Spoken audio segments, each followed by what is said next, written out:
Professor, pode fazer a análise morfossintática da frase "ele morreu de fome"? Claro que posso. Vamos nós! Só para lembrar, uma análise morfossintática é aquela que se faz no domínio da morfologia e no domínio da sintaxe. Por onde devo começar? Eu recomendo que comece pela morfologia, porque se você sabe morfologia, você aprende monstruosamente a sintaxe. Independente do nível de análise pelo qual você vai começar, eu recomendo encontrar sempre o verbo. Neste caso aqui, é a palavra morreu, que é o verbo morrer conjugado no passado. Antes do verbo, há a palavra ele, que substitui o nome em referência a uma pessoa do discurso, a terceira pessoa, a pessoa de quem se fala. Portanto, ele funciona como um pronome pessoal. Lembrando que ele é um pronome pessoal que realiza a ação do verbo. Ele morreu. Portanto, este é um pronome pessoal do caso reto.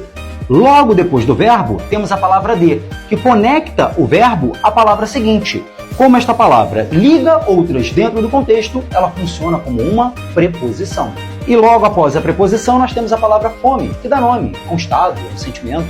Portanto, fome é enquadrada na classe dos substantivos. Agora, você que está ficando monstro em língua portuguesa, vai lembrar que combinação de palavras gera estruturas que também têm papéis morfológicos. Veja que a preposição de e o substantivo fome criam, neste contexto, uma expressão, uma locução que modifica o sentido do verbo, imprimindo-lhe uma circunstância específica.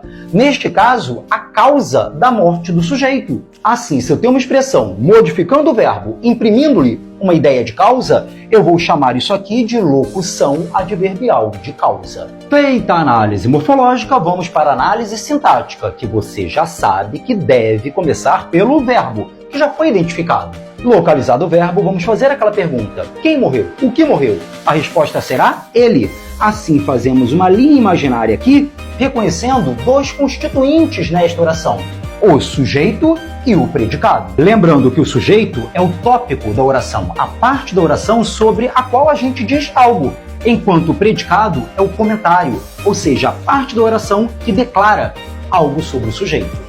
Veja que a casa do sujeito está ocupada por apenas uma palavra. Portanto, esta palavra que está expressa aqui desempenha o papel de núcleo do sujeito.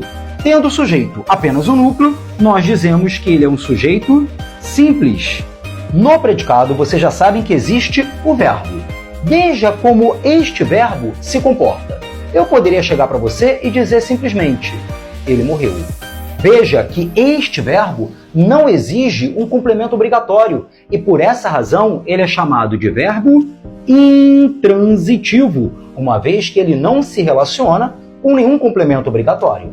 Mas você vai me perguntar: professor, de fome não é complemento do verbo? Não, porque complemento verbal é termo obrigatório, como o objeto direto e o objeto indireto. E de fome, neste contexto, não é termo obrigatório. Lembra lá na morfologia que você disse que de fome é um advérbio de causa?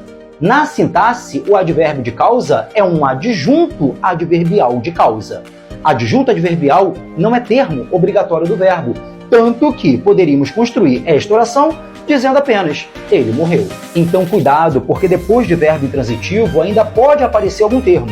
Só que esse termo não vai ser obrigatório.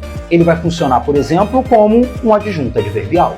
Analisada a estrutura do predicado, agora podemos fazer a sua classificação fazendo aquelas perguntinhas que eu já ensinei vocês. Tem o verbo de ligação? Não. Tem o predicativo? Não. Se eu não tenho verbo de ligação e não tenho predicativo, nós temos aqui um predicado verbal. Galera, não me vejam como masoquista, mas isso me dá um prazer.